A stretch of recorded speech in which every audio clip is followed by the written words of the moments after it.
नमस्कार, मैं हूँ शालिनी और आप देख रहे हैं एमपी दर्पण न्यूज। शुरू करते हैं आज की बड़ी खबर से। बड़ी खबर, संत समाज ने भी उठाई आवाज। क्या गोहद बनेगा गोहद धाम? क्या श्री कृष्ण गमन पथ से जुड़ेगा चंबल?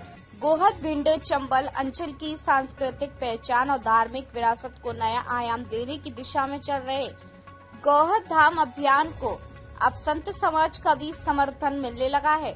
इसी क्रम में खनेता धाम स्थित प्राचीन श्री रघुनाथ जी मंदिर के महंत महामंडलेश्वर परम पूज्य श्री राम भूषण दास जी महाराज ने गोहद की धार्मिक एवं ऐतिहासिक महत्ता पर महत्वपूर्ण विचार व्यक्त किए हैं।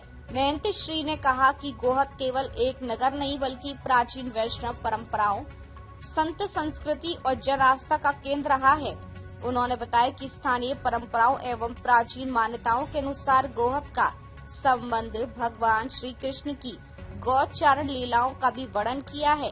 यही कारण है कि इस क्षेत्र को गोहद अर्थात गौओं की अंतिम सीमा या गौआचरण क्षेत्र की हद के रूप में स्मरण किया जाता है। उन्होंने कहा कि गोहद के अनेक प्राचीन मंदिरों एवं धार्मिक संस्थाओं का संबंध ब्रज एवं वृंदावन की वैष्णव परंपरा से रहा है। नगर में स्थित राजगुरु की जगह, कालिया कंठ की जगह, रघुनाथ जी की जगह, मनमोहन जी की जगह, नरसिंह जी की जगह, लक्ष्मण जी मंदिर सहित सैकड़ों प्राचीन मंदिर इस क्षेत्र की गौरवशाली आध्यात्मिक विरासत के साक्षी हैं। महंत श्री राम भूषण दास जी ने कहा कि आज समय आ गया है कि गोहद के वास्तविक इतिहास, सांस्कृतिक महत्व और धार्मिक पहचान को सामने लाया जाए। उन्होंने मध्य प्रदेश शासन से आग्रह किया कि मुख्यमंत्री डॉक्टर मोहन यादव द्वारा घोषित श्री कृष्ण गमन पथ योजना में गोहद को शामिल करने की संभावनाओं पर गंभीरता से विचार किया जाए। उन्होंने कहा कि यदि मथुरा और वृंदावन भगवान श्री कृष्ण की लीलाओं के प्रमुख केंद्र हैं, तो चंबल अंचल की यह भूमि भी अपनी लोक परंपराओं, संत परंपराओं और धार्मिक धरोहरों के कारण विशेष अध्ययन एवं संरक्षण की पात्र है। गोहद धाम अभियान से जुड़े प्रतिनिधि मंडल ने महंत श्री से भेंट कर अभियान की रूपरेखा साझा की। इस अवसर पर अभियान के प्रमुख कार्यकर्ताओं ने गोहद, मितावली, पड़ावली, काकनमठ, शनिधाम, कुंतलपुर और कर्णकुंज को जोड़कर एक धार्मिक एवं सांस्कृतिक पर्यटन सर्किट विकसित करने की आवश्यकता पर भी चर्चा की। एमपी दर्पण न्यूज भिंड से अवधेश भदौरिया की रिपोर्ट। आप लोगों ने जो अभियान चलाया है कि गोहद को गौहद बनाया जाए, तो ये क्या है पूरा मामला?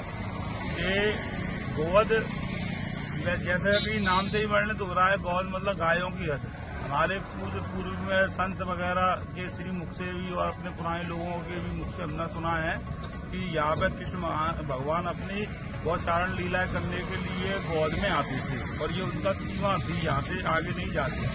तो इस संदर्भ में ऐसा माना जाता है कि ये ब्रज भूमि का ही क्षेत्र रहा है और मुख्यमंत्री द्वारा जो योजना चलाई गई है, मुख्यमंत्री श्री कृष्ण गमन पथ योजना, तो उस योजना में अभी तक हमारे गोहद को स्थान नहीं मिला है। तो हमारा लोगों का, हमारे क्षेत्रीय लोगों का, संतों का, सबका ऐसा प्रयास है कि यह ब्रज क्षेत्र जहाँ पे कृष्ण भगवान ने अपनी लीलाएं करी थी और यहाँ 108 मंदिर हैं गोहद में, प्राचीन मंदिर जिनकी अभी तक अपन को समय और अवस्था नहीं पता कि कितने पुराने हैं। ये सब महाभारत काल से जुड़े हुए हैं और हमारे गोहद क्षेत्र को इस योजना में जुड़ना चाहिए, ऐसा हम लोगों का प्रयास है।